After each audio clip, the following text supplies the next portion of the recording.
Night descended over the ruined city, bringing with it a darkness punctuated by unnatural phenomena, ethereal wisps hovering over debris, glowing particles floating like luminescent snow. We need to find shelter. That crater's becoming more unstable by the hour. Agreed. The energy readings are spiking in irregular patterns. My team measured a 30% increase in radiation just in the last 40 minutes. The military and scientific personnel had packed what equipment they could salvage, loaded their wounded onto the remaining functional vehicles. The 5 subdued evolved humans had been sedated and secured, a temporary solution to a problem no one quite understood. Reddz surveyed the devastated landscape. What about the Halcyon Tower? It was designed to withstand seismic events. The foundation might still be stable. It's also far enough from the crater to give us some breathing room, and high enough to give us visibility if anything approaches. Taylor, Chen, take point. Scout the route. We move in 5 minutes. Pack only essentials.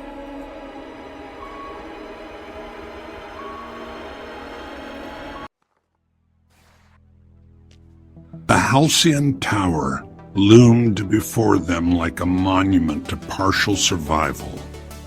Its modernist glass facade had largely shattered, but the concrete and steel skeleton remained defiant.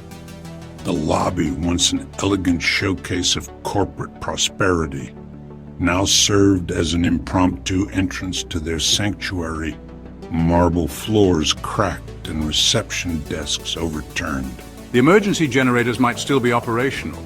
They're housed in the 3rd sub-basement, isolated from the main systems. Show me. While Reddz led the small team to investigate the power situation, Maya and Daniel organized the survivors on the mezzanine level, which offered both space and defensive visibility. The scientists began setting up what equipment they'd salvaged, while the remaining military personnel established a perimeter. In the basement, Reddz navigated by the ethereal glow emanating from his hand, leading them through service corridors until they reached the generator room. To everyone's surprise, the system was intact. The building's automated safety protocols had engaged during the impact, shutting down all systems to prevent catastrophic failure. Can you get it running?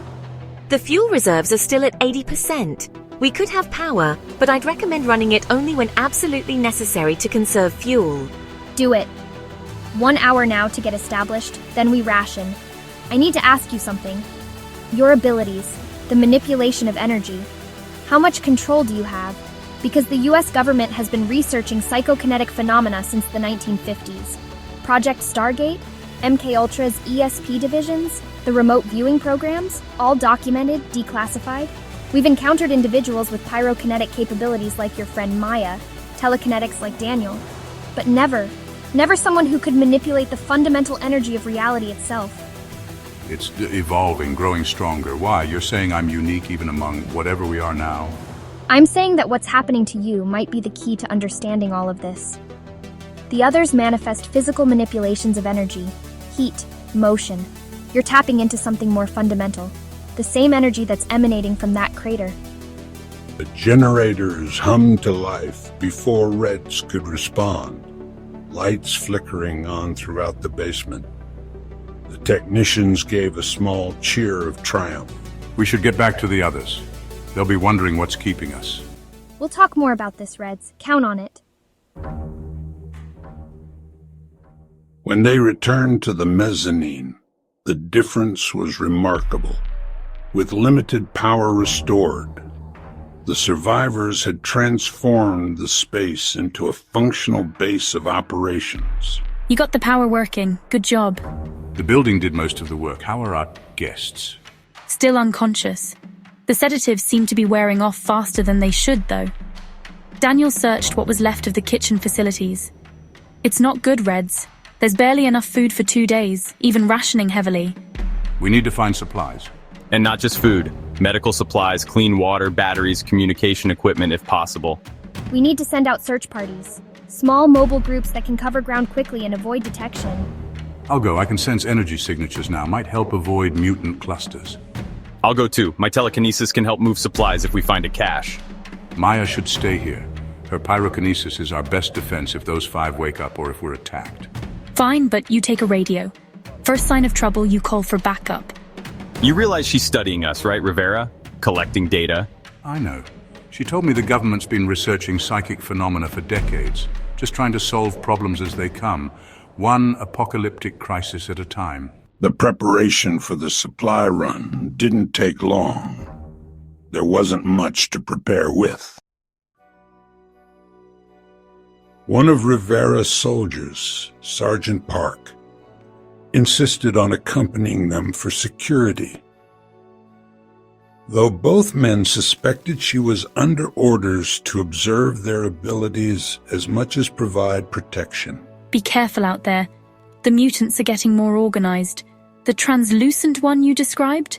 I saw similar ones near the convention center yesterday. They seem to be coordinating. I'll keep an eye out. You focus on keeping this place secure. And Maya, watch Rivera. She's on our side for now, but she's got her own agenda. Already noted. Good luck. The 3-person team departed through a service entrance, stepping into the alien landscape that had once been a thriving metropolitan district. Night had fully descended now, the darkness broken only by the ethereal glow from the distant crater and the occasional inexplicable light phenomenon floating through the ruins. First stop is a supermarket 3 blocks east, if it hasn't been completely looted already. Clear path for now. Let's move quickly and quietly. Rivera says you're something new, even among the changed. So she tells me. You don't seem particularly bothered by that. 24 hours ago, I was buried under rubble, certain I was going to die. Now I'm manipulating energy fields and sensing mutants like some kind of human radar. Bothered doesn't begin to cover the range of emotions I'm processing, but right now we need food, water, and medical supplies, so I'm focusing on solving that problem.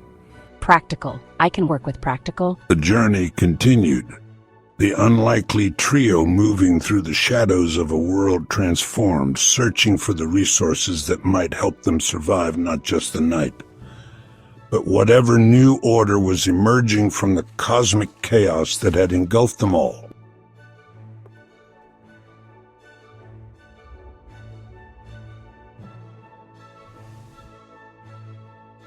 Your friend is quite remarkable. We're all remarkable now, one way or another. True. But Reddz? His connection to the ethereal energy appears fundamentally different from your abilities or Daniel's. It's as though he's tapping directly into the source. And that interests you because understanding that connection might be the only way any of us survive what's coming next. And what exactly do you think is coming next, Colonel? Evolution doesn't stop, Miss Kinsley. It accelerates. And I have a feeling we've only seen the beginning of what that meteor's energy is capable of. The 2 women stood in silence, watching the ethereal display on the horizon. One a military commander trained to assess and control, the other a civilian thrust into power she never sought.